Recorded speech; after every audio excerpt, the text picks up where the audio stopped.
পুত্র সন্তানের জন্য 7 ঠাকুরের কাছে মানত করে, পরপর যদি কন্যা সন্তান হয় একটা পুত্রের জন্য বাবা 7 ঠাকুর দেবতা করে বেড়ালো, কিন্তু পেল না। কিন্তু আমি হরিবাসরে দাঁড়িয়ে একটা জায়গার কথা বলে যাই, সেখানে গেলে বাবা আপনারা সন্তান পাবেন। আমার বিশ্বাস যে জায়গাটা হলো বাবা উত্তরপ্রদেশ, রাধাকুণ্ডের তীর। এই রাধাকুণ্ডের তীরে বাবা স্নান যোগ থাকে। এই স্নান যোগে বাবা যেদিন রাধাকুণ্ডের আবির্ভাব তিথি, এবছর পড়েছিল বাবা সে রাত 12টার পর, মানে সব সময় রাত্রির বেলা পড়ে। তার আগের বছর পড়েছিল বাবা রাত 11টা, মানে এরকম সব সময় গভীর রাত্রি বেলা। তো এই স্নান যোগের সময় আপনারা যাবেন রাধাকুণ্ডের তীরে, আর রাধাকুণ্ডের তীরে গিয়ে বাবা রাধাকুণ্ডে স্নান করে যদি ভিখারির মতো কাঙালির মতো আঁচলটা পেতে আমার রাধারানীর কাছে ভিক্ষা চাইতে পারে। একটা কথা ওই যে আগেই বলে দিলাম, আমার রাধারানীর কাছে যদি একবার চরণ শরণাপন্ন হয় সেখানে বাবা বিচার হয় না, কারণ রাধারানী বড় করুণাময়ী, আমার রাধারানী বড় কৃপাময়ী। আর এই করুণাময়ী কৃপাময়ী প্রেমময়ীর কাছে যদি কেউ কিছু চাও, আমার রাধারানী তার আঁচল ভরে দেয়।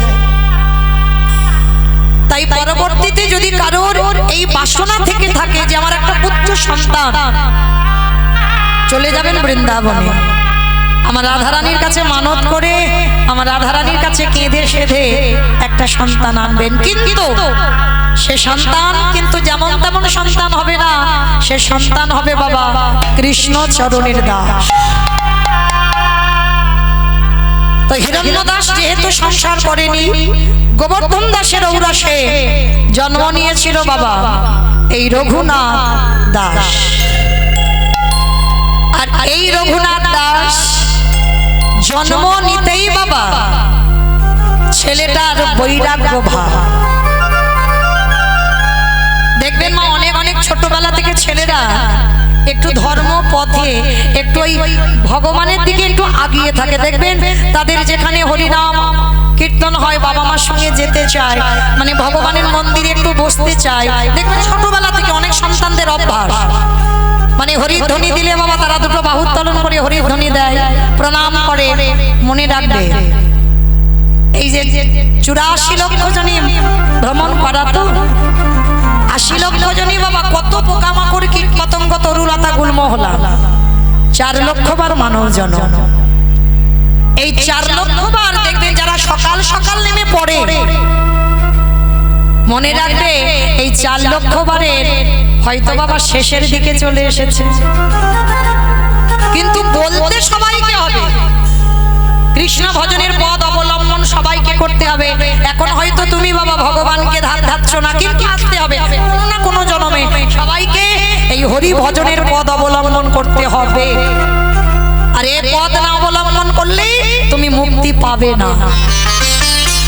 তাই সবার কাছে আমার একটা নিবেদন, এই যে মনুষ্য জন্ম পেয়েছ 4 লক্ষ বার, হতেও তো পারে এই জন্মটা হয়তো আমাদের শেষ,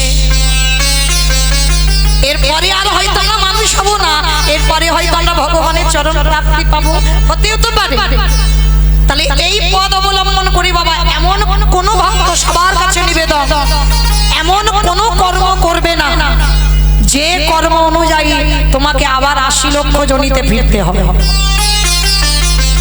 শুধু আমার মতো অধম কীর্তনিয়ার এই কথাটা মনে রাখবে, এমন কর্ম করবে না যেন তোমাকে 80 লক্ষ জনিতে ফিরতে হয়।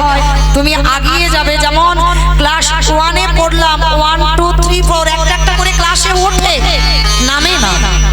তাহলে মনুষ্য জন্ম যদি পেয়েছো হেলায় হারিও না, পরে পরে এগিয়ে যাও যেন তোমাকে আর পিছনে না যেতে হয়।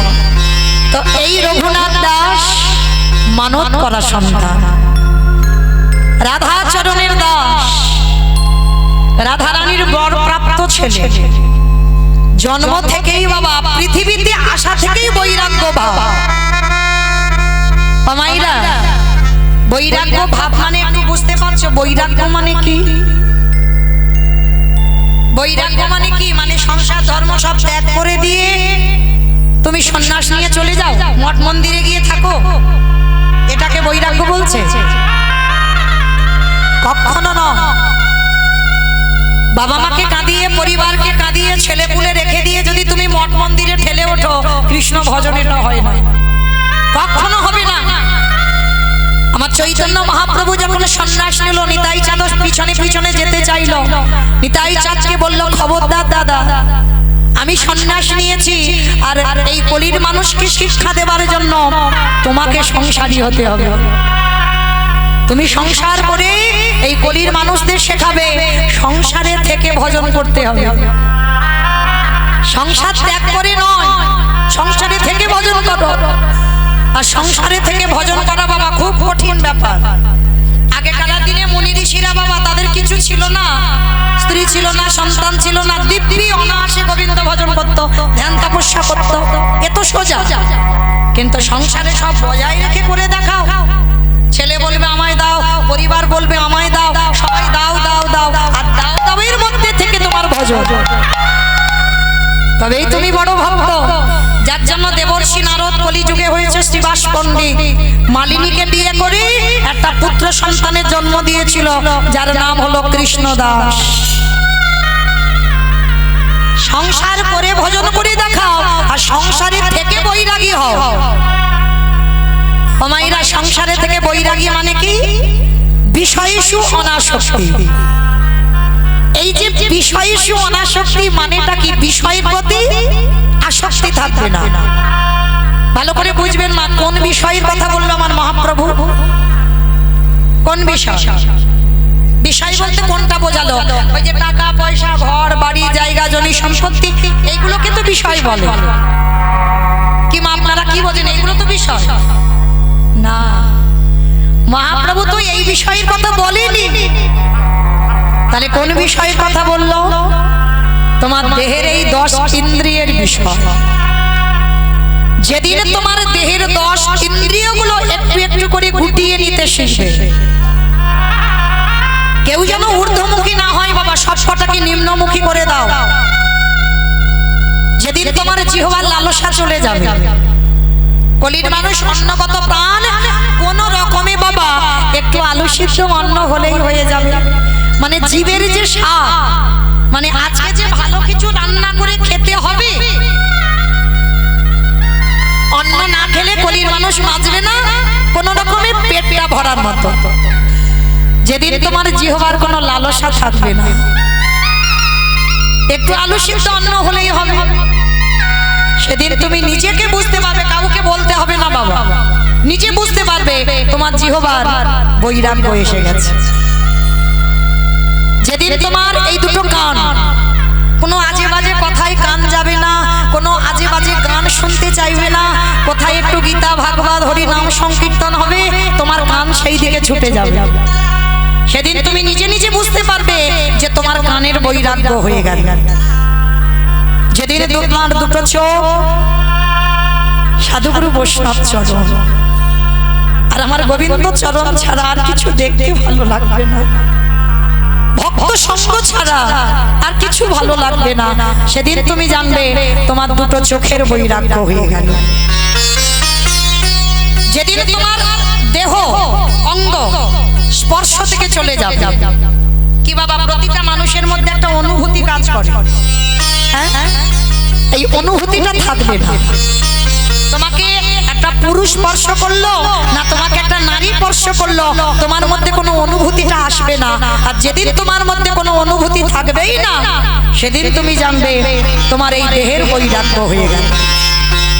আর যেদিন তোমার মন সব চিন্তা থেকে দূরীভূত, মানে আজকের প্রসাদ পেয়েছো, আজকের গোবিন্দ ভজন করেছো, আজকের আমি কীর্তন গাইছি, ব্যাস, মানে কালকের যে কি খাবো, কালকের আমি কি করব, এইটা আজকে থেকে ভেবে রাখতে হবে না।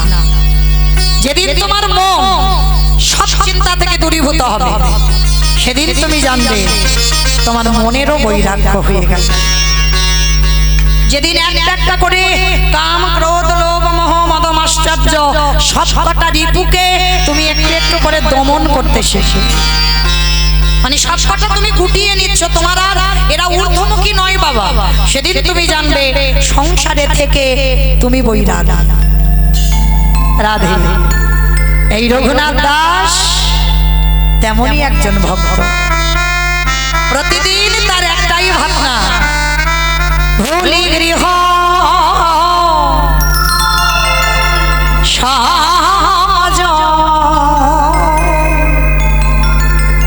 সবে সপেছি তো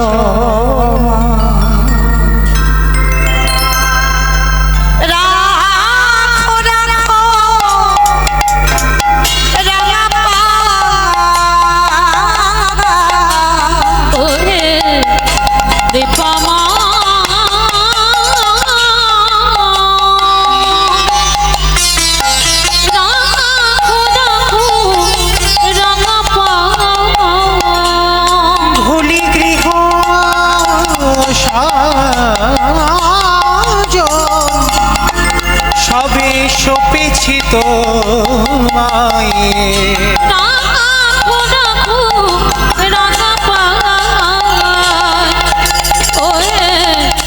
দয়ামা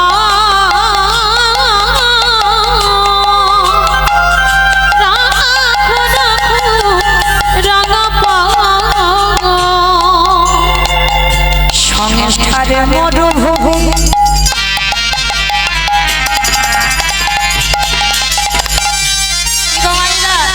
এই সংসারে কিছু আছে, ওই জন্য মহাজনেরা বলছে সংসারে মরুভূমি নাহি তোর ছায়া, নাম নীল দশা আনমে ভয়া। সংসারে মরুভূমি নাহি তোর ছায়া, নাম নীল দশা আনমে ভয়া। আনন্দ নিপবনে নন্দ দুলালে, আনন্দ নিপবনে নন্দ দুলালে যাও দিন হরি অশ্রু যমুনা।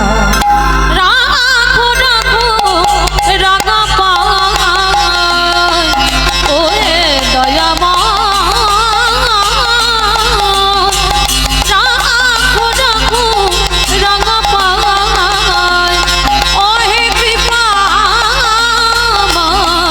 রাখো রাখো রাখো রাখো রাগা পায়। আস্তে রঘুনাথ ছোটবেলা থেকে বাবা এমন বৈরাগ্য, রাস্তা দিয়ে যদি কোনো সাধুগুরু বৈষ্ণব দেখে, ও রঘুনাথ বাবা ঘর থেকে ছোট্ট বাচ্চা তো ঘর থেকে চলে যায় তাদের সঙ্গে। আবার প্রহরীরা রঘুনাথকে ধরে আনে, মানে তার কিছুতেই ঘরে থাকতে ভালো লাগে না। কোথায় ভাগবত হচ্ছে, কোথায় একটু সাধু সঙ্গ হচ্ছে, ওই ভক্ত সঙ্গ হচ্ছে, ওর সেই দিকে মন চলে যায়।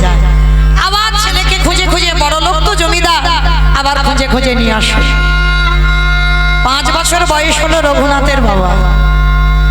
আর যখন রঘুনাথের 5 বছর বয়স হলো না, বাবা জ্যাঠা মনে মনে করছে যে একে পাঠশালায় দিতে হবে, আর গুরু পাঠে না পাঠালে ছেলে ভালো হবে না, ওকে গুরু পাঠে রাখতে হবে। আমাইরা এখনকার দিনে আমরা মারা কি করি, ছেলে মেয়েরা স্কুলে যায় আবার বিকালবেলা চলে আসে, কিন্তু যেটাকে এখন আমরা বলি না ছেলে মেয়েকে বোর্ডিং এ দিয়ে রাখা, তখনকার দিনে ওটাই হচ্ছে গুরু, ওটা গুরু আশ্রমে থাকা, মানে থেকে পড়তে হবে। হঠাৎ বললে বাবা মা দেখা করতে পারবে না, মাসে হয়তো 2 বার এরকম দেখা সাক্ষাৎ করা যাবে, এত মানে কঠিন শাসন। তো ছেলে এত বাবা বৈরাগ্য ভাব, তো ছেলেকে বললো দাঁড়া, ওকে আমরা গুরু আশ্রমে রেখে আসি। হিরণ্য দাস আর গোবর্ধন দাস ছেলে রঘুনাথকে নিয়ে বাবা গেল গুরুকুলে। কোথায়? যে গুরুদেবের নাম হলো বাবা বলদেব আচার্য। এই বলদেব আচার্য মহাশয় তিনি কি করতেন? ভাগবত পাঠ শোনাতেন। আর ওনার আশ্রমে বহু বহু ছাত্র, বহু বহু ছোট ছোট ছেলেরা ওই রঘুনাথের বৈশীরা থাকে। তা যেই না হিরণ্য দাস আর গোবর্ধন দাস গিয়েছে, গুরুদেব গুরুদেব আজকে থেকে আমার রঘুনাথ আপনার আশ্রমে থাকবে। বলদেব আচার্য বলে উঠলেন, অসম্ভব অসম্ভব, এ বড় লোকের ছেলে, এ খামখেয়ালি ছেলে, যখন যেটা জেদ ধরবে ওর জেদ পূরণ করতে হবে। অসম্ভব বাবা, এ ছেলেকে আমি রাখতে পারবো না। হিরণ্য দাস বলে উঠলেন, গুরুদেব আপনি জানেন না, আপনি তো আমার রঘুনাথকে দেখেননি। দুটো দিন রাখেন, আর দুটো দিন দেখে যদি মনে হয় যে আমার রঘুনাথ এখানে থাকার উপযুক্ত নয়, তাহলে আমি কথা দিলাম আমি নিজেই এসে আমার রঘুনাথকে নিয়ে চলে যাব। আপনি একবার খবর দেবেন। ঠিক আছে হিরণ্য, শোনো গোবর্ধন, তোমার ছেলেকে আমি দুদিনের জন্য দেখব। যদি ভালো মনে করি ওকে আমার আশ্রমে রাখবো, আর যদি মনে করি ওর খামখেয়ালি, আমি এখানে রাখবো না বাবা। ঠিক আছে গুরুদেব, আমার তাহলে রঘুনাথকে রেখে গেলাম। কেমন?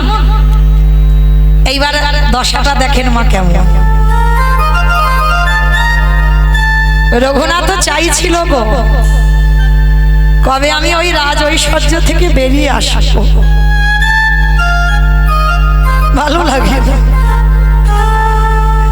ওই অট্টালিকা, ওইখানে ভোজন হয় না। কারণ কৃষ্ণ ভক্ত যারা হয় তারা তো পতির ভিখারি কাঙাল হয় বাবা। যদি তুমি রাজ অট্টালিকাতে থেকে ভোজন করো, ভগবান চক্রান্ত করবে কখন তোমাকে ওই অট্টালিকা থেকে রাস্তার ভিখারি করব। তোমাকে নামতে হবে পথে, কারণ কৃষ্ণ ভক্ত কোনোদিন ধনী হয় না। কৃষ্ণ ভক্ত দিনহীন পথের ভিখারি কাঙাল হয় বাবা। এটা আমার কথা নয়, আমার কথা বিশ্বাস করতে হবে না। গ্রন্থের দিকে তাকিয়ে দেখেন, মহাভারতে বিদুর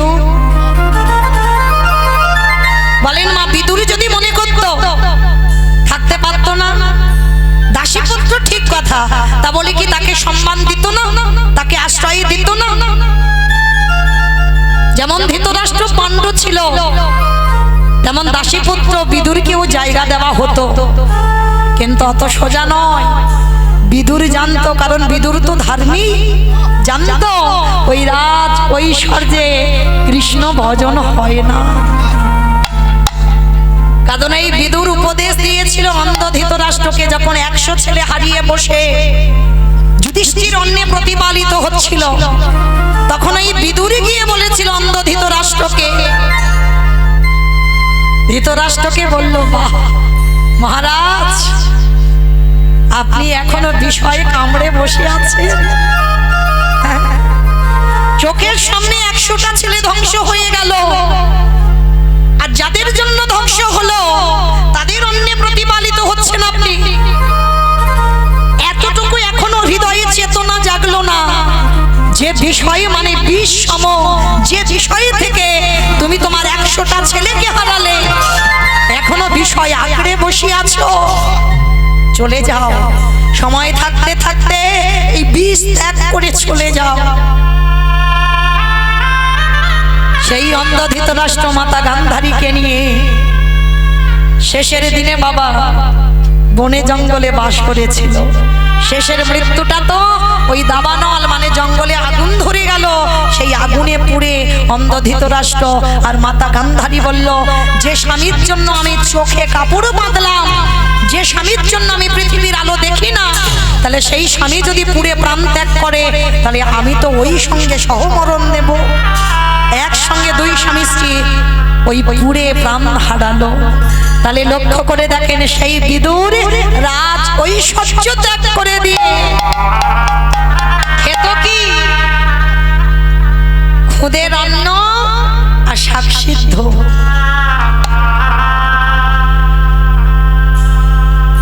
মা পরাশরীর পরনে জীর্ণ মলিন বস্ত্র, আর যেদিন কৃষ্ণ গেল ঘরে খেতে দিল খুদের অন্ন শাক সিদ্ধ, আর গাছে কলা পড়েছিল কলার খোসা। এরাই কৃষ্ণ ভক্ত।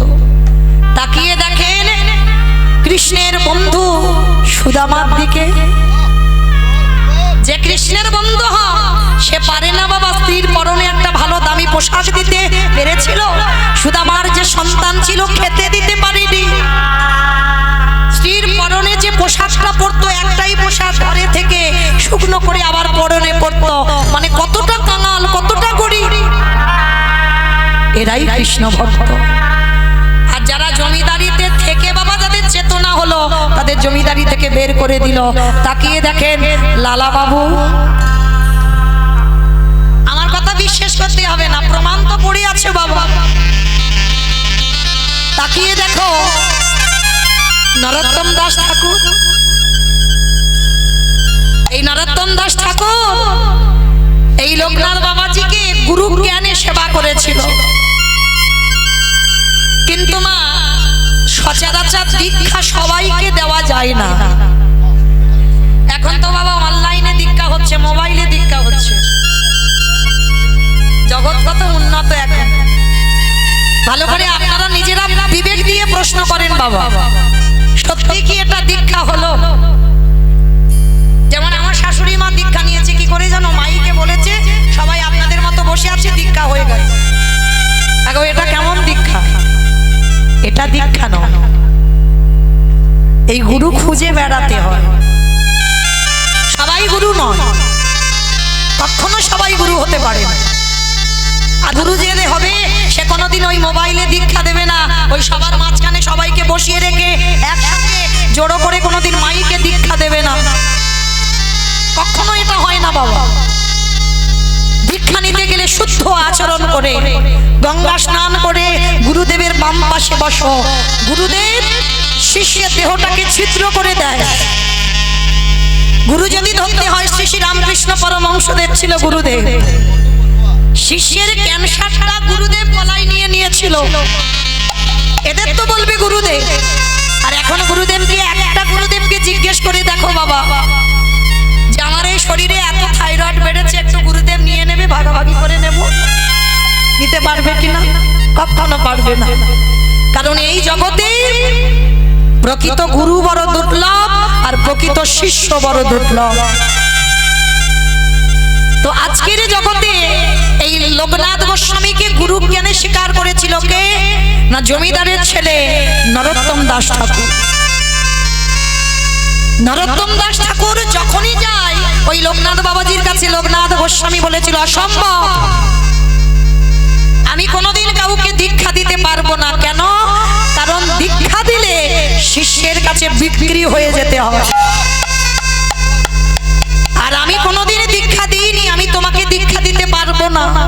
কিন্তু বাবা নরোত্তম তো মনে মনে গুরু জ্ঞানে ভেবে নিয়েছে যে লোকনাথ গোস্বামী আমার গুরুদেব। কিন্তু মা এই গুরু ধরলে হবে না, গুরু সেবা করতে হবে। গুরুর কাছে গিয়ে থাকতে হবে, গুরু সেবা করতে হবে। কারণ কলিযুগে গুরুরূপী তো ভগবান। কারণ এটাই জগৎকে শেখালো বাবা, কৃষ্ণ রুষ্ট হলে গুরু রাখিতে পারে, আর গুরু রুষ্ট হলে কৃষ্ণ রাখিতে না রে। মানে ভগবান যদি রেগে যায় আমার গুরুদেব রক্ষা করতে পারবে, কিন্তু গুরুদেব যদি রেগে যায় আমার ভগবান কৃষ্ণের সাধ্য নাই যে আমার কৃষ্ণ রক্ষা করবে। তাহলে আজকে সেই গুরুদেব লোকনাথ বাবাজিকে গুরু জ্ঞানে কিন্তু সেবা করতে হবে, দীক্ষা দেয় না। কিন্তু দীক্ষা না দিলে কি হবে? রাতের অন্ধকারে কাছে গিয়ে সেবা করতে পারত না। নরোত্তম দাস কি করে সেবা করতো জানো? ব্রহ্ম মুহূর্তে লোকনাথ গোস্বামী উঠে স্নানে যেত। ব্রহ্ম মুহূর্তে মানে সূর্য উদয়ের 1 ঘন্টা 36 মিনিট আগে। আর স্নানে গিয়ে গঙ্গার পাড়ে বসে বাবা ওই বাচ্যক্রিয়া করত, মানে মল ত্যাগ করত। আর যেখানে বাবা ওই বাচ্যক্রিয়া করতো না, সেইখানে প্রতিদিন ওই ভোরের বেলা যায় আর ওই মল ত্যাগ করে চলে আসে। আর নরোত্তম গুরু সেবা করবে কি করে? গুরুর কাছে তো যেতে পারে না, কারণ শিষ্য বলে মানে না, স্বীকার করে না। তাহলে গুরু সেবা করবে কি করে? রাতের অন্ধকারে যখন গুরুদেব পায়খানা করে চলে আসতো, নরোত্তম দাস ঠাকুর ওই রাতের অন্ধকারে যেত, ভোরের আলো একটু একটু করে প্রকাশ পেয়েছে। আর নরোত্তম দাস গিয়ে যেখানে গুরুদেব পায়খানা করেছিল, দুটো হাতে করে ওই পায়খানাটা তুলে নিত। আপনাদের আমাদের মতো মানুষ নয়, জমিদারের ছেলে নরোত্তম। বড়লোক বলা ভুল হবে, জমিদারের ছেলে। গুরুদেবের পায়খানাটা তুলে নিয়ে সেই পায়খানাটা বুকে নিয়ে কাঁদত। গুরুদেব, জানি না কোন জন্মে কুকর্ম করেছিল, কিন্তু আমার বিশ্বাস আমি তোমাকে ছাড়া আমি কাউকে গুরুদেব বলে স্বীকার করব না। তুমি আমায় দীক্ষা দাও বা না দাও, কিন্তু আমি তোমাকে গুরু জ্ঞানে দেখেছি, গুরু জ্ঞানী মানব। তাই তোমার চরণ যখন সেবা করবার অধিকার আমার নেই, আমি রাতের অন্ধকারে এসে এই ভোরের বেলা বসে থাকি। কোথায় তুমি পায়খানা করো, আমি নিজের হাতে ওই পায়খানাগুলো পরিষ্কার করব। লোকনাথ বাবাজি প্রত্যেক দিন এসে দেখে না বাবা, যে জায়গাটায় পায়খানা করে সেই জায়গাটা প্রতিদিন পরিষ্কার, কে যেন একেবারে নেতা দিয়ে মুছে দিয়ে রেখেছে। অবাক হয়ে গেল লোকনাথ বাবাজি, কি ব্যাপার, প্রতিদিন আমি পায়খানা করি, তাহলে পায়খানাগুলো যাই কোথায়? আর এত সুন্দর করে পরিষ্কার করা কে করে? এ তো এই পায়খানাটা পরিষ্কার নিশ্চয়ই কেউ করে, তবে আজকের আমায় দেখতে হবে এ কর্মগুলো কে করে। আজকের লোকনাথ বাবাজি পায়খানা করেছেন, পায়খানা করে ওই জলছল করে আড়ালে দাঁড়িয়ে আছে গাছের তলায়, দেখি কি করে। আজ নরোত্তম দাস ঠাকুর ওই নয়ন জলে বক্ষ যুগল ভাষায়, যেখানে গুরুদেবের পায়খানা করেছিল সেইখানে হাঁটু রেখে হাত জোড় করে বললেন, হে গুরুদেব, জানি না এই জীবনে কত অপরাধ করেছি, যার জন্য তোমার কৃপায় আমি লাভ করতে পারলাম। ও গো গুরুদেব,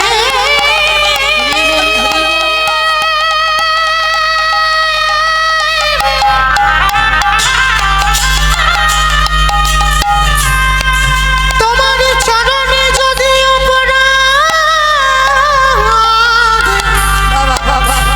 অপরাধে করে থাকি, তুমি আমায় নিজ গুণে আমায় ক্ষমা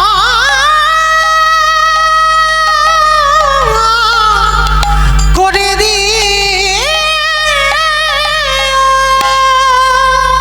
যেই না পায়খানাটা হাতে করে তুলে নিয়েছে, ওই গাছের আড়ালে দাঁড়িয়েছিল লোকনাথ বাবাজি, আর দেখা মাত্র চিৎকার করে উঠল, নরোত্তম,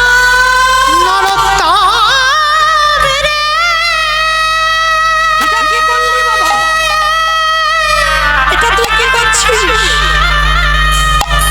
তুই আমার করে এটা কেমন সেবা তোর? করিস না রে, এটা কেমন সেবা তোর? ওরে নরোত্তম,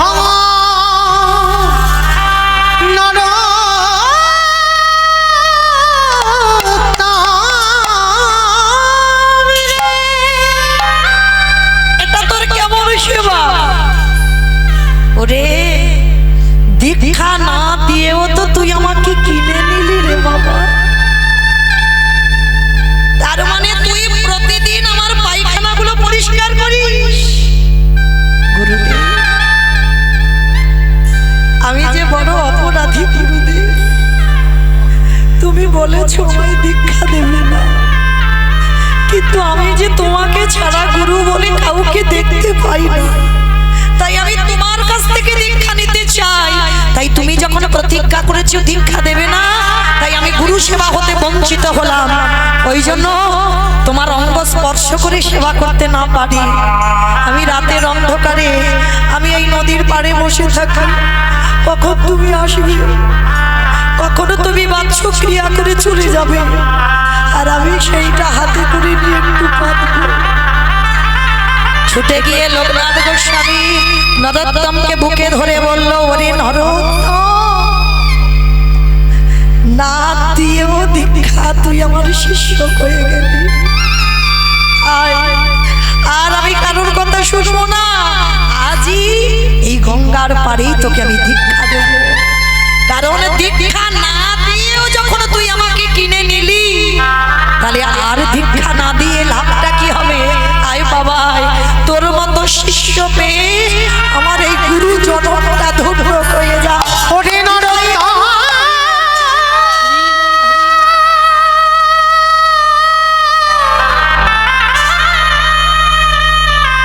একেবারে আমার হৃদয়ে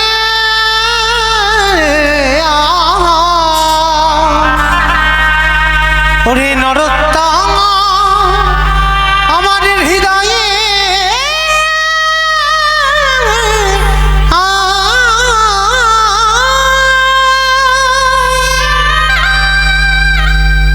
সেই নরোত্তম দাস ঠাকুর জমিদারের ছেলে হয়ে কৃষ্ণ পাবার লালসায় পথের ভিখারি হয়ে কি কর্ম করলো দেখো। আর আজকের লীলায় এই রঘুনাথ জমিদারের ছেলে হয়ে আজকের এর দশাটা দেখো কেমন। ছেলে হরি হরি করে বলে গুরু আশ্রমে রেখে এলো, কিন্তু গুরু আশ্রমে রাখলে কি হবে? গুরুদেব ভাগবত পড়ছে আর অন্যান্য পড়ুয়াদের সঙ্গে রঘুনাথ বসেছে। অমাইরা আর ছোট ছোট বাচ্চারা একটু চঞ্চল হয়, সবাই গল্প গুজব করছে, হাসি ঠাট্টা করছে, কিছুক্ষণ পরে উঠে চলে গেল আসন থেকে। আর রঘুনাথ আস্তে বাবা আস্তে আস্তে, রঘুনাথ সবার সামনে বসে আছে, বয়স তখন 5 বছর। আমরা তো পারিনি বাবা আমাদের সন্তান তৈরি করতে, কিন্তু রঘুনাথের ছোটবেলা থেকে 5 বছরের ছেলে সামনে বসে আছে, আর গুরুদেব ভাগবত পড়ছে, চোখের জলে তার বুকটা ভেসে যাচ্ছে। গুরুদেব পাঠ করতে করতে ভাবছে, রঘুনাথ তো কাঁদছে কেন? নিশ্চয়ই ছোট বাচ্চা তো, বাবা মার কথা মনে পড়ছে। সবে একটা দিন এসেছে এখানে, তো অন্যান্যদের কারোর সঙ্গে বন্ধুত্ব হয়নি, সবাই চলে গেছে, রঘুনাথ একা বসে আছে। গুরুদেব ভাগবতটা রেখে রঘুনাথের কাছে গিয়ে বলছে, রঘুনাথ, এই বাবা কাঁদছিস কেন? বাবা জ্যাঠা মায়ের কথা মনে পড়ছে? না গুরুদেব। তাহলে কি এখানে ভালো লাগছে না বন্ধু কেউ নেই বলে?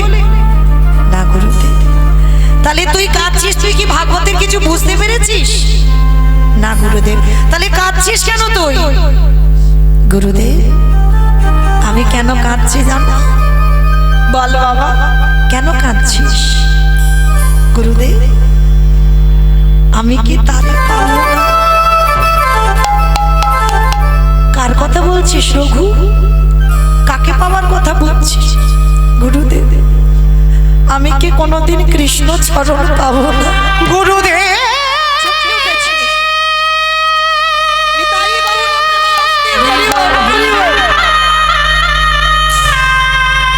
একেবারে বলে দাও, আমি কোথা গেলে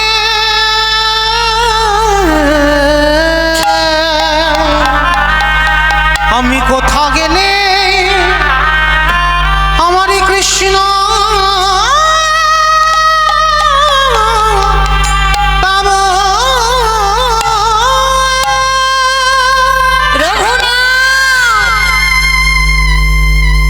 এইটুকু বয়সে তুই কৃষ্ণ পাবার জন্য কাঁদছিস? ওরে, আমি এতদিন ভাগবত পড়ে, ভাগবত শুনে, ভাগবতের শ্লোক মুখস্থ করে আমার মুখ থেকে একদিনও বেরোলো না। আমি আমি কি তারে পাবো না? আর তুই ওইটুকু ছেলে, তোর মুখ থেকে একটা কথা, আমি কি তারে পাবো না?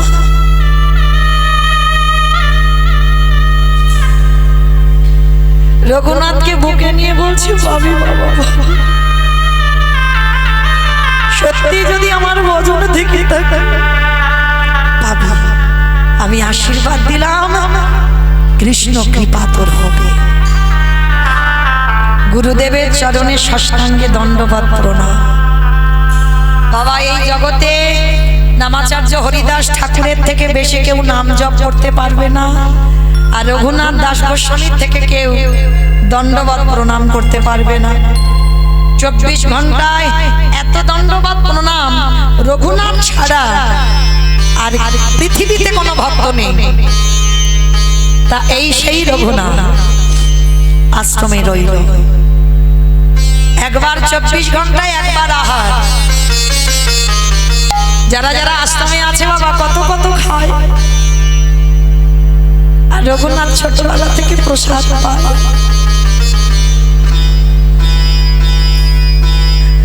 রঘুনাথ একবার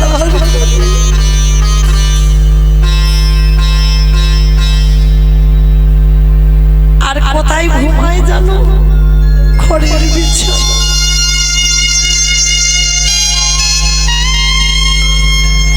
খড়ের বিছানায় শয়ন,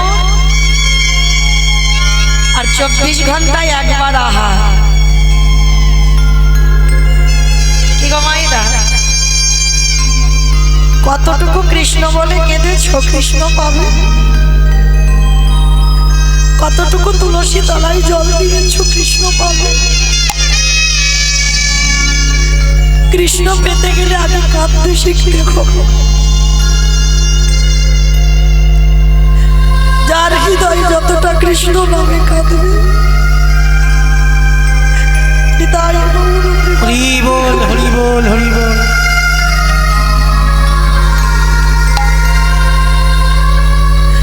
কৃপা তত তাড়াতাড়ি তার বেশি হবে।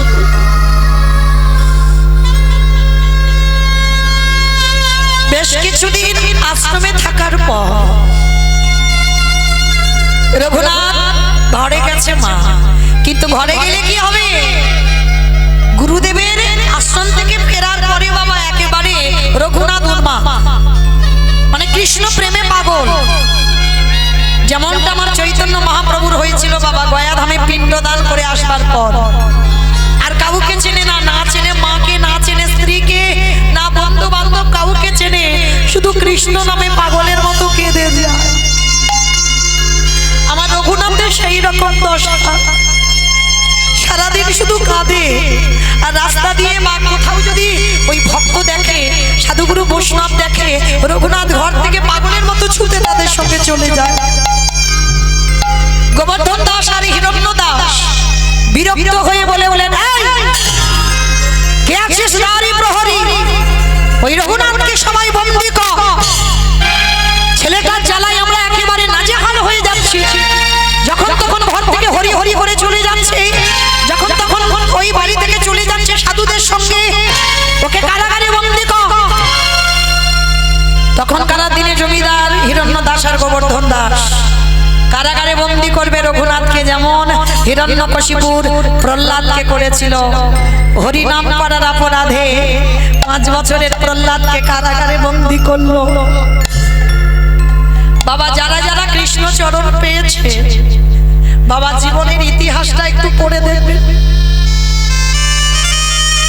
রাত সুখে কৃষ্ণ ভজন নয়, আনন্দে সুখের রাজ্যে বসে কৃষ্ণ ভজন।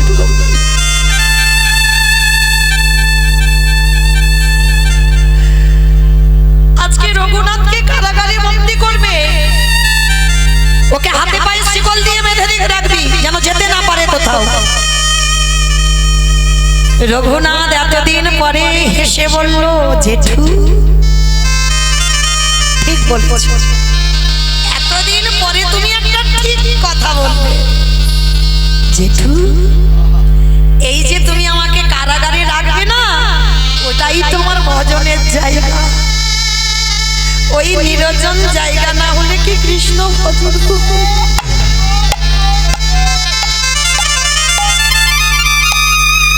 লোকালয়ে কৃষ্ণ ভজন হয় না জেঠু। আর ওই যে আমার হাতে পায়ে দড়ি বেঁধে দেবে, আর তো কেউ আমায় বিরক্ত করবে না। আমি ওইখানে নিরজনে বসে আমি কৃষ্ণ ভজন করব। কারাগারে বন্দি করলো। আচ্ছা বাবা, একবার যদি কৃষ্ণকে কেউ ভালোবাসে পারবে? হাজার চেষ্টা করলেও কৃষ্ণ ভোলাবে।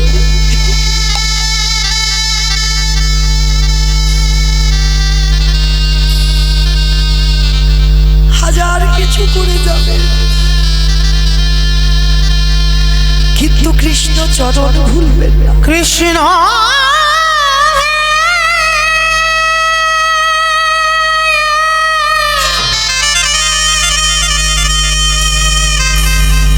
একেবারে দেখা দেখা দে, দেখা দে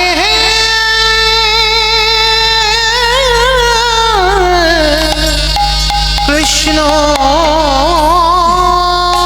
রে।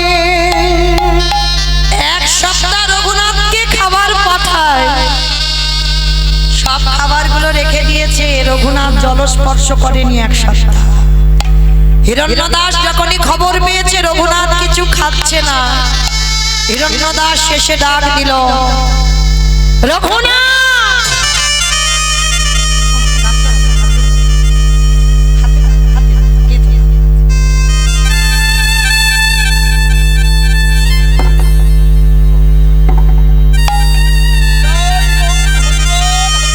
হরি বল হরি বল। হিরণ্যদাস শেষে বলে উঠলেন, রঘুনাথ, শুনলাম তুমি নাকি যা খাবার পাঠাচ্ছি তুমি কিছু খাচ্ছ না। তুমি এক সপ্তাহ খাবারগুলো রেখে দিয়েছো, কিছু খাচ্ছ না। রঘুনাথ, তুমি আমাদের বংশের প্রদীপ, তোমাকে পড়াশোনা শেখাচ্ছে আমাদের জমিদারি দেখভাল করবার জন্য। রঘুনাথ, কি হয়েছে বাবা তোমার? তুমি কেন এত কাঁদো? তুমি কেন এত কষ্ট পাও? রঘুনাথ, আজকে আমি তোমার জেঠু বলছি, বলো তুমি কি চাও আমার কাছে?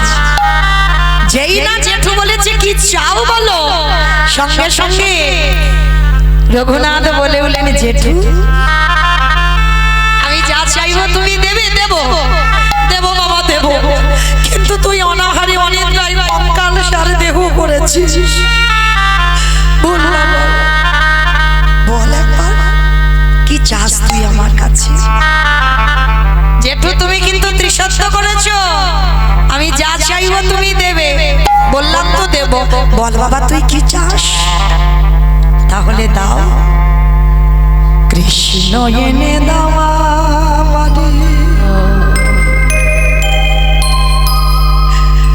কৃষ্ণ এনে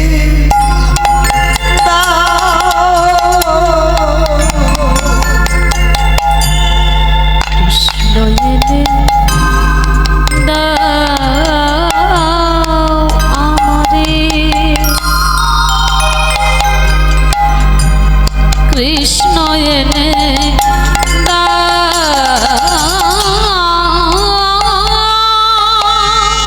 কৃষ্ণ ছাড়া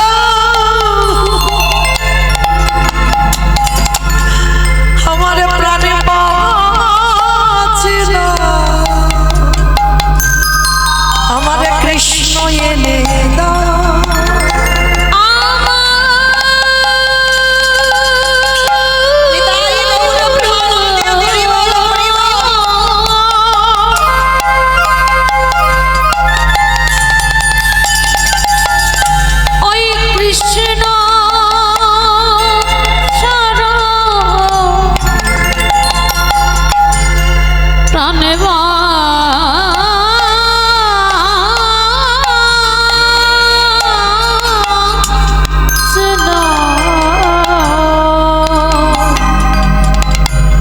কৃষ্ণ এনে দাও।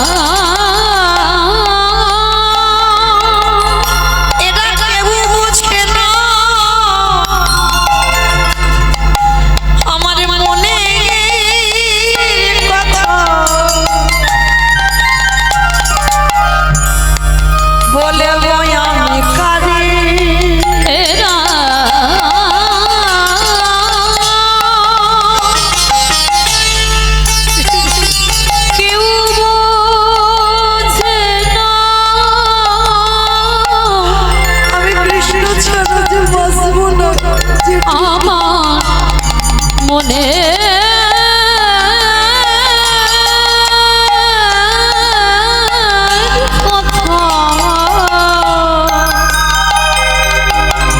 বলো বলবো আমি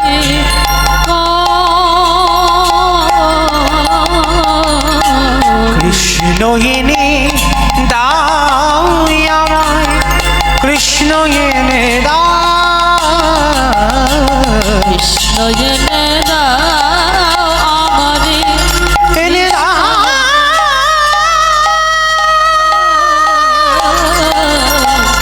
কৃষ্ণ এনে দাও, কৃষ্ণ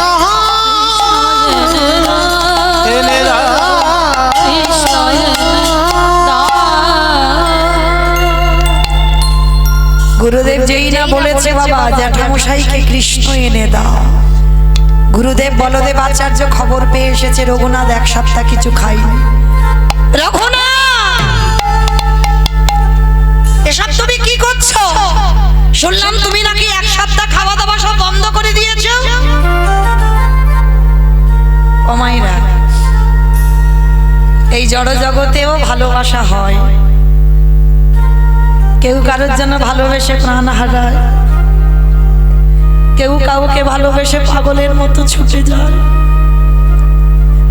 কিন্তু ভালো যদি বাঁচতে হয়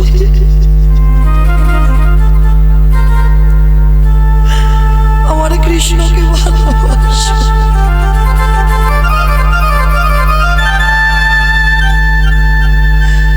যে প্রেমটা তুমি জনজগতে দেবে সেই প্রেমটা যদি আমার ভগবানকে দাও, তোমার থেকে সুখী বাবা জীবনে আর কেউ হবে না।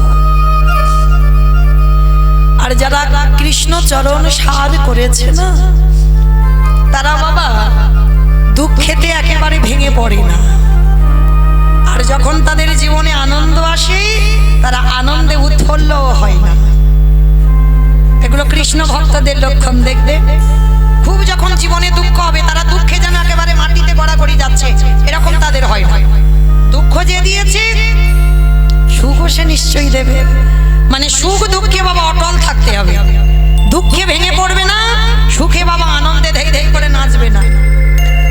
আর কৃষ্ণ ভক্ত কৃষ্ণ চরণ সার করলে তার জীবনে কোনো ভয়, তার ক্রোধ, রাগ, বৈরাগ্য এগুলো এসে যাবে, এগুলো থাকবে না বাবা। তার মধ্যে কোনো ক্রোধ থাকবে না, অভিমান থাকবে না, তার কোনো জিনিসে ভয় থাকবে না। যেই রাতের অন্ধকারে কীর্তন শুনতে এসেছি বাড়িতে ফিরবো কি করে, এ ভাবনা তাদের থাকবে না। ও প্রভু আমার ঠিক জোগাড় করে দেবে, ঠিক ফিরে আসবো। হ্যাঁ, এটা হয়। মানে কৃষ্ণ ভক্তদের ভয় থাকবে না, রাগ থাকবে না, ক্রোধ থাকবে না, তাদের বৈরাগ্য আসবে। আর তারা সুখে আনন্দ করবে না, আর দুঃখে বাবা একেবারে বাড়িতে বিছনা সজ্জা হবে না। এটাই কৃষ্ণ ভক্তদের লক্ষণ। এটা আমার কথা নয়, এটা আমার ভগবান কৃষ্ণ গীতায় অর্জুনকে উপদেশ দিয়ে দিয়েছে। কাদের জন্য তুমি যুদ্ধ করতে চাইছো না, জগতে কেউ তোমার নয়, যুদ্ধ তোমার করতে হবে, তুমি ক্ষত্রিয়, এইটা ভুলে যেও না। তা আজকে রঘুনাথকে বলছে, রঘুনাথ শোনো, তুমি যে কৃষ্ণ কৃষ্ণ বলে কাঁদছো পাবে না। ওগো রঘুনাথ, ওগো রঘুনাথ, কৃষ্ণ বলে কাঁদলে তুমি কৃষ্ণ কৃপা পাবে না, কৃষ্ণ কৃপা পাবে না। কেন গুরুদেব? এতদিন বলে এসেছো কৃষ্ণ কৃপা পাবো, আজকের বলছো পাবো না কেন? কারণ রাধা কৃষ্ণ একাত্মা দুই দেহ ধরি, দুই দেহ ধারি অনন্য বিলাসী রস আস্বাদন করি, আস্বাদন করি এই দুই ভাবে চৈতন্য গোসাই, চৈতন্য গোসাই ভাব রস আস্বাদিতে দোহে কোঠায়, দোহে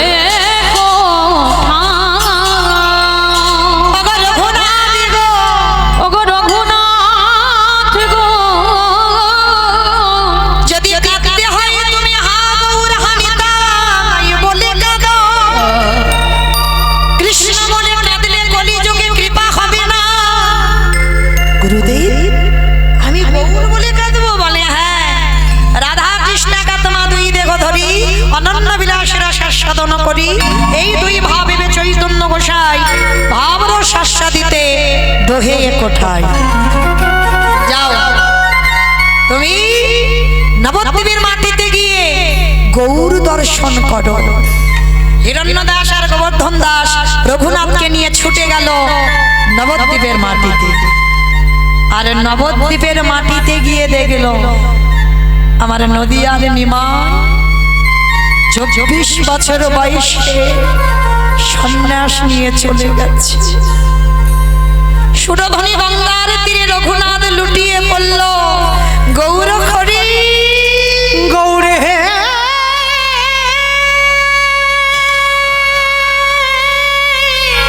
যখনই তোমার ঠিকানা পেলাম তুমি আমায় ছেড়ে চলে গেলে।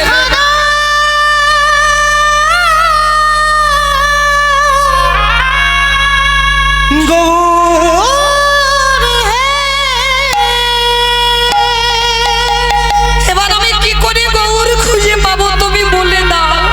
গোরাগুনে প্রাণ কাঁদে ফিরে এসে তুমি যেখানে থাকো কি বুদ্ধি করিব আমার এ গৌরাঙ্গ গুণের নিধি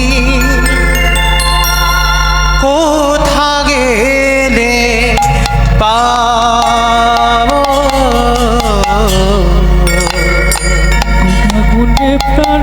পাগলের মতো কাঁদছে রঘুনাথ। তুমি ফিরে এসো গৌর হরি ফিরে এসো। কি বুদ্ধি করিব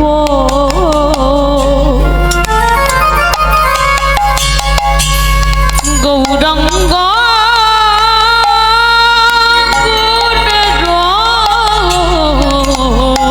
নিধি আমি কোথা গেলে পাবো কে আর করিবে দয়া এই পতিত দেখিয়া দুর্লভ হরির নাম কে দেবে যাচিয়া কে আর করিবে দয়া? আর তুমি দেখো না গৌর হরি পতিত দেখিয়া দুর্লভ হরিণ কে দেবে যাচিয়া? অকিঞ্চনে দেখি গে উঠিবে কাঁদিয়া গৌরী বিনে শূন্য হলো সকল নদিয়া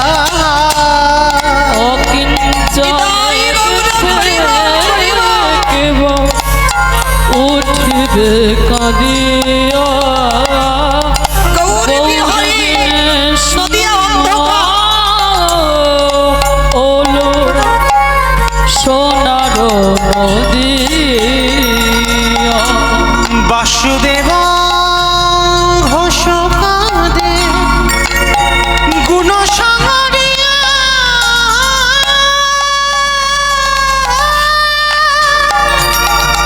একবার ফিরে এসো গৌর।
গোরা না দেখে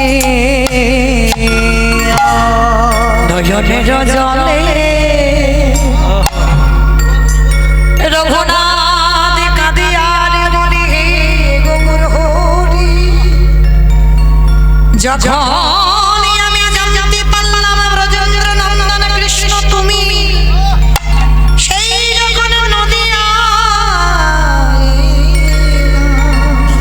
দেখা দা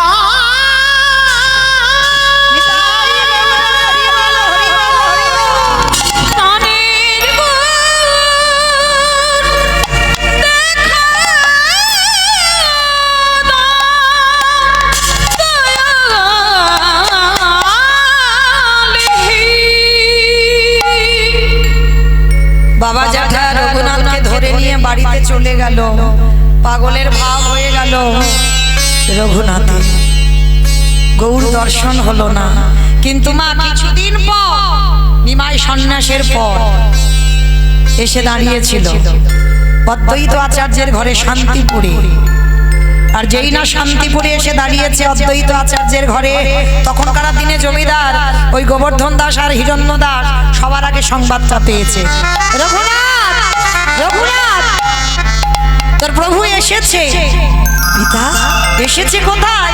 বলে শান্তিপুরে অদ্বৈত আচার্যের ঘরে। চল চল চল, এক্ষুনি আমি তোকে নিয়ে নদী পার হয়ে যাব শান্তিপুর।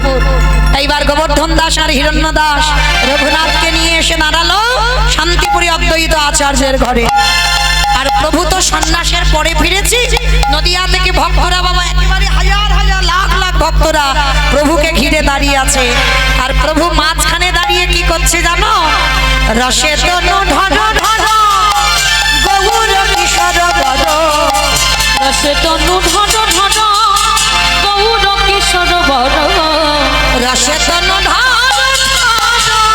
আমার গৌরী হে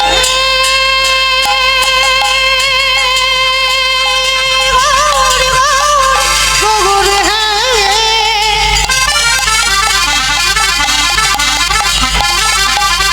একই ভাবি রে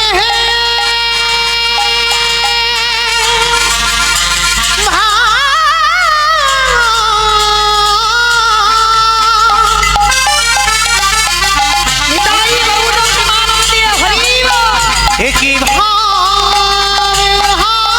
রে একই ভাবি রে রসে তনু ঢন ঢন গৌর কিশোর বর, এ বিনাম শ্রীকৃষ্ণ চৈতন্য, বামে দেবে নাম শ্রীকৃষ্ণ চৈতন্য, এ বিনাম শ্রীকৃষ্ণ চৈতন্য, দেবে নাম শ্রীকৃষ্ণ চৈতন্য, এসব নিগুড় কথা কহিতে অন্তরে ব্যথা। শ্রাবণী গুণ কথা কহিতে অন্তরে ব্যথা, এসব নিগুড় কথা কহিতে অন্তরে ব্যথা। এসব নিগুণ কথা কহিতে অন্তরে ব্যথা, ভক্ত বিনা নাহি জানে অন্য, ভক্ত বিনা নাহি জানে অন্য, ভক্ত বিনা নাহি জানে অন্য। ভক্ত বিনা নাহি জানে অন্য। একেবারে প্রভু আমার সবার মাঝখানে দাঁড়িয়ে হরি নামে মেতে আছে। আর রঘুনাথ সবার মাঝখান থেকে ছুটতে ছুটতে গিয়ে একেবারে প্রভু চরণে মাথাটা দিয়ে দণ্ডবত প্রণাম। আরে পা ছাড় পা ছাড় পা। যেই না পাটা ছাড় বলেছে, যেই না মাথাটা তুলেছে, আমার প্রভু তাকিয়েছে রঘুনাথের চোখের দিকে। ও মাইরা, ভক্ত চিনবে কি করে? দাদার সঙ্গে তিলক সেবা করা, গলায় তুলসীর মালা, গেরুয়া বসন, এগুলো দেখলে মনে করবে ভক্ত বড় ভক্ত হয়ে গেছে। ধুর, এগুলো তো আভরণ, পোশাক করতে হয় পড়েছি। তাহলে ভক্ত চিনবে কি করে? এটা মহাপ্রভুর শিক্ষা, আমার শিক্ষা নয়। মহাপ্রভু রঘুনাথের হাত দুটো ধরে যেই না তুলেছে, আমার রঘুনাথের নয়নে নয়নটা দিয়েছে। ভক্ত চেনা যায় নয়ন, আর ভগবান চেনা যায় চরণ। ভগবান চিনবে চরণে। ভগবানের বাম চরণে 8টা চিহ্ন, ডান চরণে 11টা চিহ্ন, মোট 19টা চিহ্ন। ভগবান চিনতে গেলে চরণ দেখতে হবে, আর ভক্ত চিনতে গেলে ভক্তের নয়নের দিকে তাকাতে হবে। আর নয়নের দিকে যদি তাকাও, একবার কৃষ্ণ নামে বাবা সে নয়ন বাড়ি ঝড়। একবার কৃষ্ণ নাম বলবো, যে ভক্তের একবার কৃষ্ণ নামে হৃদয়ে প্রেম, একবার কৃষ্ণ নামে নয়নে বাড়ি ঝরে। যেই না মহাপ্রভু রঘুনাথকে তুলেছে, বামে ছিল গদাধর, গদাধরকে দেখে বলছে গদাধর এই তো সেই মাটি, এই মাটিতে বীজ পুঁতে দিলেই অঙ্কুরিত হবে। কত অনুরাগের কথা দেখে, এই মাটিতে বীজ দিলেই অঙ্কুরিত হবে। সবার জন্য এ কথাটা নয় বাবা। সচরাচর ভক্তরা যারা এই কীর্তন অভিজ্ঞতা নেই, তারা কি বুঝলো কথাটা, যে এই মাটিতে বীজ পুঁতলেই অঙ্কুরিত হবে, মানেটা কি বুঝলে গো? ছেলেটার চোখ দেখেই বুঝে গেছে আমার মহাপ্রভু যে এই পারবে ভক্তির বীজ পুঁততে, জগৎ সংসারকে মাতাতে। ভক্তির প্রেম বীজ এর মধ্যেই পাওয়া যাবে। এইবার গদাধরকে বলছে গদাধর আমি যে পাত্রে প্রসাদ পেয়েছি রঘুনাথকে একটু দিয়ে দাও। যে প্রসাদ পাওয়ার জন্য ত্রিজগতের লোক লালায়িত, রঘুনাথ একদিন দর্শনে কৃপা হয়ে গেল, প্রভুর পাত্রে প্রসাদ পাবে। 1 সপ্তাহ আমার প্রভুর চরণ সেবা করলো আমার রঘুনাথ। 1 সপ্তাহ পরে প্রভু বলছে রঘুনাথ এবার আমি জগন্নাথ ধাম শ্রীক্ষেত্র লীলাচলে ফিরব, তুমি যাও, তুমি তোমার বাবা জ্যাঠার সঙ্গে তুমি তোমার গৃহে ফিরে যাও। কেমন? তুমি গৃহে ফিরে গিয়ে এবার কৃপা করে তুমি একটা কাজ করো, ঘরে ফিরে গিয়ে তোমার বাবা জ্যাঠার সম্পত্তি দেখভাল করো। যেই না কথাটা বলেছে সঙ্গে সঙ্গে রঘুনাথ বলে না না গৌরী না, তুমি এ কথা বললো না। ওই জমিদারিতে আমি থাকবো বলে আমি আসিনি তোমার কাছে, আমি ওই জমিদারিতে থাকবো না। রঘুনাথ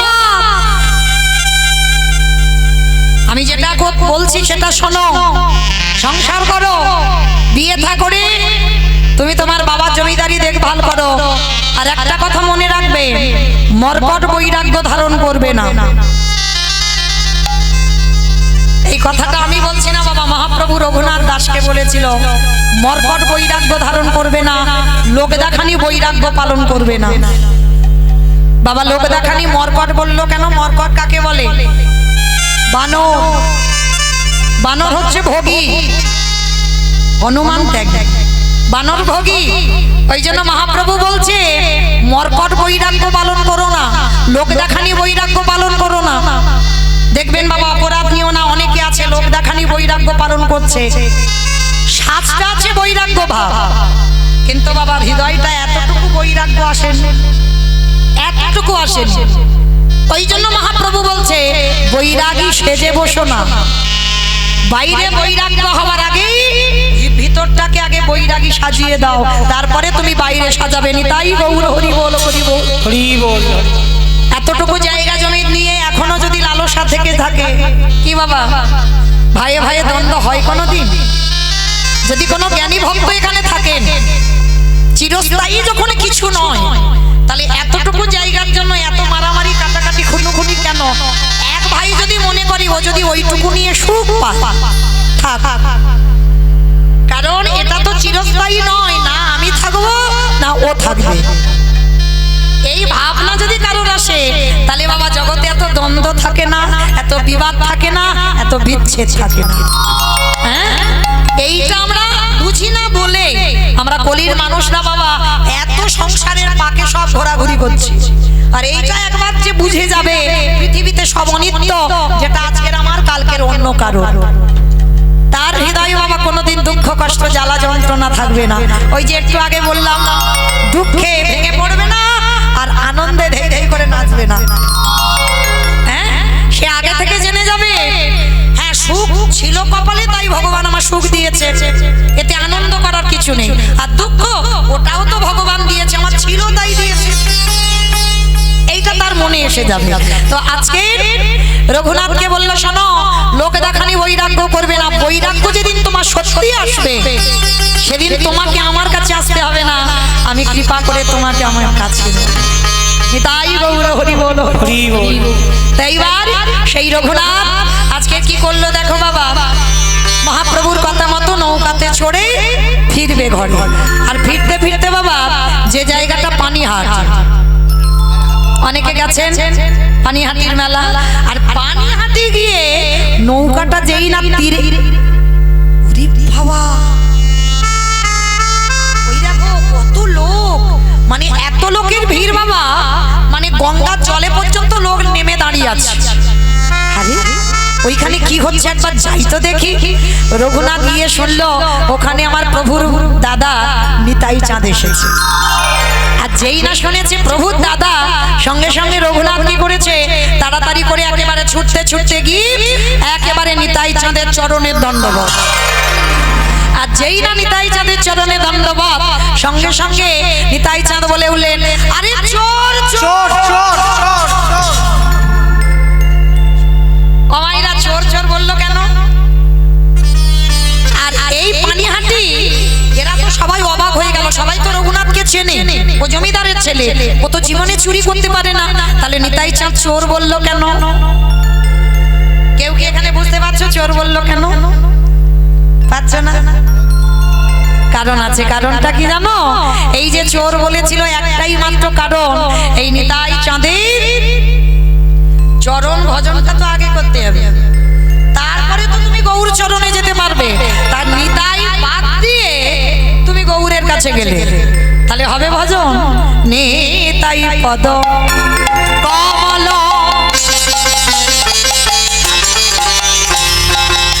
কোটি চন্দ্র সুশীতল, নিতাই পদ কমল কোটি চন্দ্র সুশীতল, যে ছায়া জগত জোড়া, জগত জুড়া। আস্তে বাবা, এইগুলো মহাজনী কথা বলি, বৈষ্ণব কথা বলি, এইগুলো শ্রবণ করা সার্থকতা আর গাওয়া সার্থকতা। হেন নিতা দিনের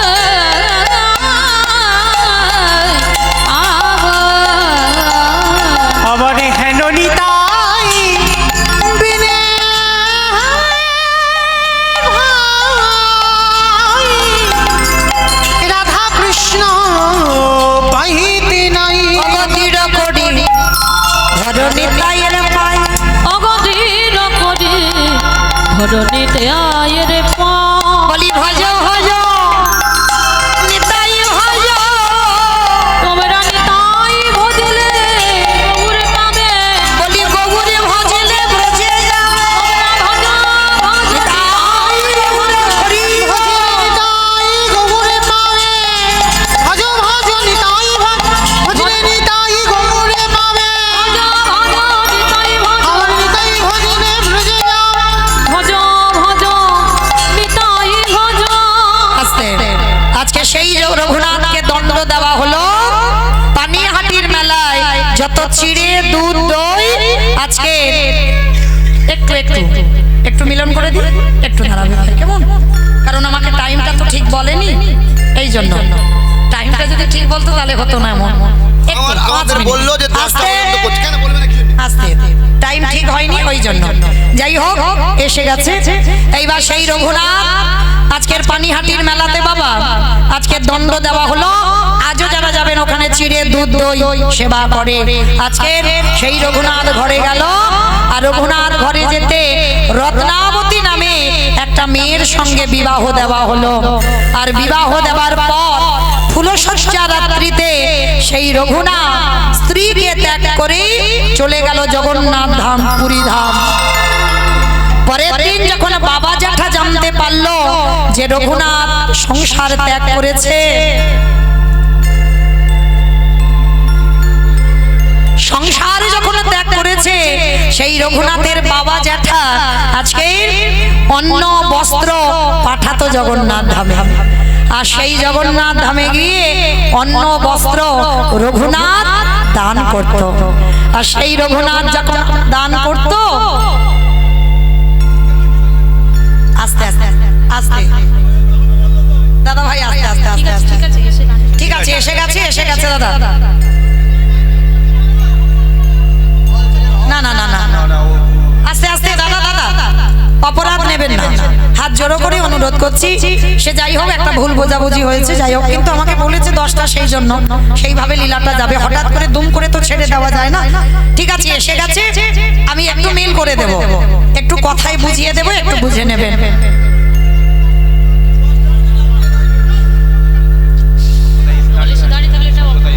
এটা এটা বাবা দাদা ভাই এটা হয় না, এটা হয় না দাদা ভাই।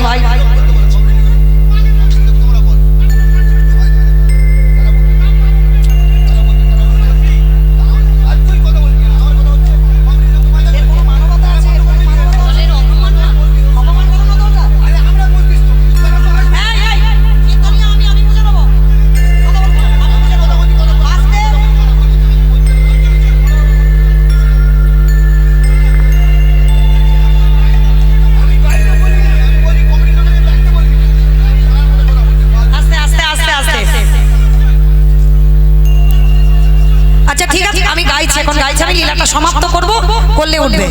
একটু একটু একটু শান্ত হন। নিতাই গৌর প্রেমানন্দে হরি বল হরি বল হরি বল।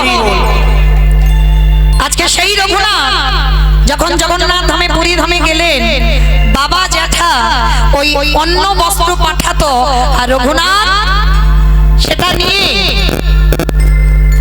সেটাকে নিয়ে আজকে রঘুনাথ ওই অন্নদান, বস্ত্রদান, অর্থদান করত ওই জগন্নাথ ধামে, পুরী ধামে।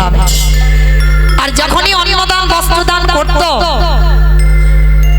সেই অন্নদান বস্ত্রদান নিয়ে রঘুনাথ ওই পুরী ধামে যত যত গরিব কাঙাল ছিল, সমস্ত গরিব কাঙালদের ওই অন্ন বস্ত্র দিত।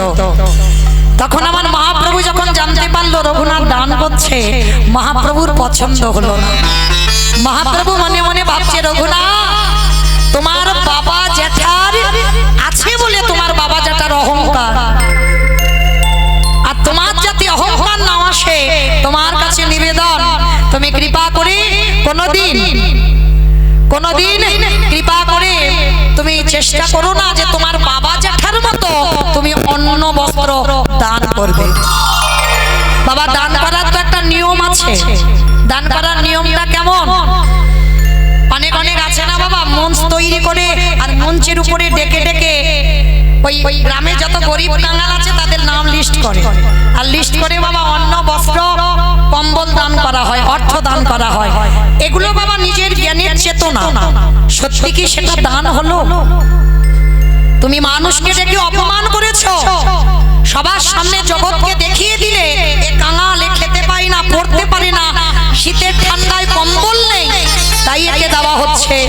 কিন্তু যদি দান একান্ত করতে হয়, তাহলে রাতের অন্ধকারে বাবা তুমি তাকে গিয়ে কিছু দিয়ে এসো, এটাকে বলে দান। জগতে কারোর জানবার দরকার নেই, জানবার মালিক একজন। নিতাই গৌর হরি বল হরি বল হরি বল। কারণ যারা যারা দান করবো বাবা, ডান হাত দান করবে, বাম হাত যেন জানতে না পারে, এটাকেই বলে দান। কেউ যেন জানতে না পারে, তুমি জানবে আর তোমার পরমাত্মা রূপী ভগবান জানবে, আর কেউ নয়। তো এইবার রঘুনাথ যেই না খবর পেল প্রভুর পছন্দ নয়, প্রভু আমার প্রভুর কথা মতো রঘুনাথ আর দান করে না। বাবা জ্যাঠাকে খবর দিল যেন কিছু পাঠানো না হয়। বেশ, এইবার রঘুনাথ পুরী ধামে নগরে নগরে ঘুরে ঘুরে ভিক্ষা করে প্রসাদ। মহাপ্রভু বললেন, রঘুনাথ এটাও আমার পছন্দ নয়। মানে ভিক্ষা করে খাবে সেটাও পছন্দ নয়, তাহলে কি করে খাবে? বাবা যারা যারা গেছেন জগন্নাথ ধাম পুরী ধাম, ওই মন্দিরের ভিতরে যে আনন্দ বাজার, যেখানে জগন্নাথের প্রসাদী বিক্রি হয়, রঘুনাথ একটা জমিদারের ছেলে কি করতো জানো? ওই আনন্দ বাজারে কাঙালের মতো বসে থাকতো। আর যে প্রসাদীগুলো বিক্রি হতো না, রঘুনাথকে কেউ যদি দিত তো রঘুনাথ প্রসাদ পেত। মহাপ্রভু বললেন, রঘুনাথ এটাও আমার পছন্দ নয়।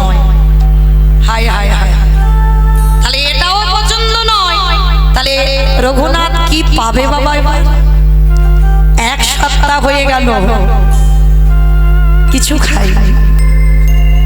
শেষে বাবা এত খিদে পেয়েছে, ওই জগন্নাথের যে রান্নাশালা থাকে না, দেখেছেন অবশ্যই অনেকে, আর রান্নাঘরে দেখবেন পিছনে যে নর্দমা নালা আছে, যেখানে ওই অন্যের ফ্যান যখন ঝাড়ানো হয়, যখন যায় না ওই নালা দিয়ে, এক সপ্তাহ ওখানে বসে আছে রঘুনাথ, কিছু খাইনি, একটু জল পর্যন্ত মুখে দেয়নি, কারণ প্রভুর আদেশ কারোর কাছ থেকে কিছু নেওয়া যাবে না। রঘুনাথ কাঁদে আর বলে, গৌরহরি আর আমি বাঁচবো না, আর আমি না বাঁচলে আমি তোমার নাম ভজন করবো কি করে? আমার যে বড় খিদে পেয়েছে প্রভু। আর ভাবতে ভাবতে দেখে না ওই নালা নর্দমা দিয়ে না একটু পচা পান্তা ভাত ভেসে যাচ্ছে। দেখবেন 2-4 দিন হয়ে গেলে পান্তা ভাতটা কেমন হয়। সে যদি বাবা জল একটু দেওয়া যায়, জল নাড়াচাড়া পেলে একেবারে ধুয়ে চলে যাবে। সেই পান্তা ভাতটা হাতে করে নিয়েছে। দয়াময়, আমি পেতাম না, কিন্তু তুমি তো জানো এটা যদি না পাই আমার প্রাণ চলে যাবে, আর প্রাণ চলে গেলে আমার গৌর ভজন হবে না। রঘুনাথ ওই পচা পান্তা ভাতটা নিয়ে সবে একটা গ্রাস দিতে যাবে, আর ভগবান থাকতে পারে একেবারে গম্ভীরা থেকে ছুটে এসে একেবারে রঘুনাথের হাতটা ধরেছে। রঘুনাথ পিছনে তাকিয়ে দেখলো প্রভু আমার হাতটা ধরে আছে। প্রভু, প্রভু তুমি এসেছো? রঘুনাথ একা প্রসাদ পাবো, আমায় একটু দিবি না? আমায় একটু দে না। গৌরহরি এ পচা পান্তা ভাত। দূর বোকা, প্রসাদ কোনোদিন পচে না, প্রসাদ কোনোদিন পচে না। প্রসাদ প্রসাদই হয়, সে যদি 1 মাস পরেও থাকে সেটা প্রসাদ, প্রসাদ পচে না। ওরে ভগবানকে নিবেদন করলে প্রসাদ, আর ভক্ত উচ্ছিষ্ট করে দিলে সেটা মহাপ্রসাদ হয়। আমি ভগবান জনমে জনমে ভক্তের উচ্ছিষ্ট পাবার জন্য কাঁদি। নিতাই গৌর হরি বল, হরি বল, হরি বল। আজকে সেই ভগবান যেই না তাড়াতাড়ি করে ওই রঘুনাথের হাত থেকে কেড়ে নিতে যাবে, রঘুনাথ দিতে চাইছে না। পাশে দাঁড়িয়েছিল স্বরূপ। স্বরূপ বলল, দয়াময় তুমি এমন করে ভক্তের উচ্ছিষ্ট প্রসাদ রঘুনাথ,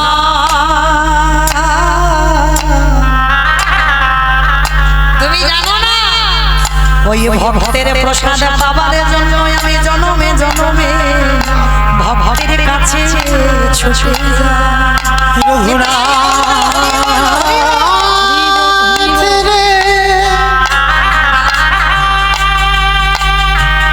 এ জগতে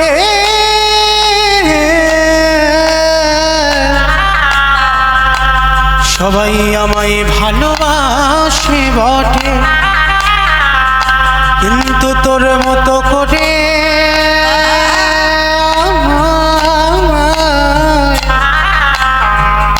কেউ ভালোবাসে না রে। আস্তে। মহাপ্রভু আমার জোর করে রঘুনাথের হাত থেকে কেড়ে নিয়েছে, আর যেই না রঘুনাথের হাত থেকে কেড়ে নিয়ে ওই পচা পান্তা ভাত আমার প্রভু আমার বদনে দিল। কৃপা হয়ে গেল, রঘুনাথকে বুকে ধরে বলল, রঘুনাথ আজ আমি জেনে গেলাম এতদিন পরে তোমার সত্যিকারের বৈরাগ্য এসেছে। এসো আমার হৃদয়ে। আজকের রঘুনাথকে বুকে ধরল। বলো রঘুনাথ তুমি কি চাও? দয়াময়, বহুদিনের আশা আমি বৃন্দাবন যাব, কারণ যেখান থেকে উৎপত্তি বাবা সেখানে তো যেতে হবে, কারণ ওখানে তো একটু টান থাকবে, ওখানে মানত করা সন্তান ছুটে গেল। রঘুনাথ রাধা কুণ্ডের এই নিয়ম সেবার মাসে গেল। এই নিয়ম সেবার মাসে রঘুনাথ গিরি গোবর্ধন পরিক্রমা করে রাধা কুণ্ডের তীরে হৃদয়ে হাত চাপড় দিয়ে হারাই হারাই বলে কাঁদে। আর যখনই বাবা হারাই হারাই বলে কাঁদে, আর কি রাধারানী থাকতে পারে গো? এত রোদে দাঁড়িয়ে রোদে বসে রঘুনাথ কাঁদছে, আর আমার রাধারানী এসে বৃন্দাবনের একটা ব্রজ নারী শেষে আমার ওই রঘুনাথের মাথায় নিজের উড়ানিটা নিয়ে আচ্ছাদন করে দাঁড়ায়। কারণ ভক্তের রোদে কষ্ট হবে, কত প্রেমময়ী কত কৃপাময়ী দেখে। কারণ আমার রাধারানী জানে আমার আশীর্বাদের সন্তান। যেই না আচ্ছাদন করেছে, রঘুনাথ পিছনে তাকিয়ে বলল, এ মা তুমি, কোনোদিন তো তোমায় দেখি। সে কি রে, আমাকে পাওয়ার জন্য রোজ কাঁদিস, আর আমি কাছে এলাম চিনতে পারিস? কে তুমি? রাধে গো, রাধে গো, একবারে দেখা দাও রাধে, একবারে দেখা দাও। ও রাধে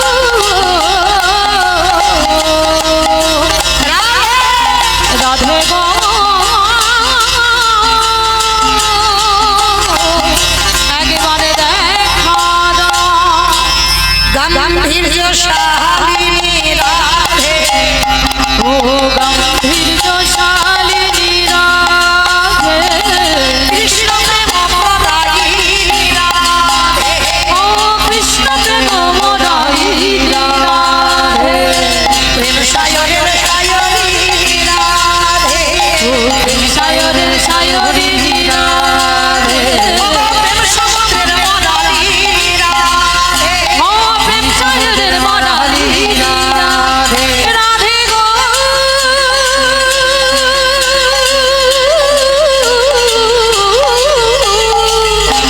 নিতাই গৌর হরি, রাধে গো।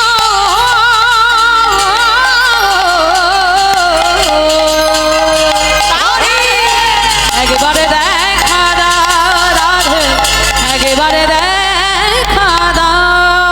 যেই না রঘুনাথ ডাক দিল, আর আমার প্রেমময়ী করুণাময়ী থাকতে পারলো না, নিজের রূপ ধারণ করলো। রঘুনাথ চমকে উঠল, তুমি এসেছো, তবে একা তো নয়, আমি তো একা ডাকিনি। একবার কৃপা করে আমার সম্মুখে রাধা কুণ্ডের তীরে তুমি যুগল হয়ে দেখা দাও।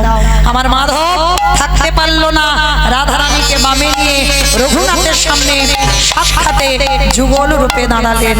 মায়েরা, তাহলে আজকের লীলা শুনে কি শিখলাম? সংসারে থেকে যদি সত্যিকারের বৈরাগ্য কারোর এসে যায়, ওই বিষয় বৈভবে থেকে কৃষ্ণ ভজন হবে না। যদি তুমি ত্যাগের মন্ত্রে দীক্ষা নিতে পারো, তাহলে তোমার কৃষ্ণ প্রাপ্তি হবে হবে হবে।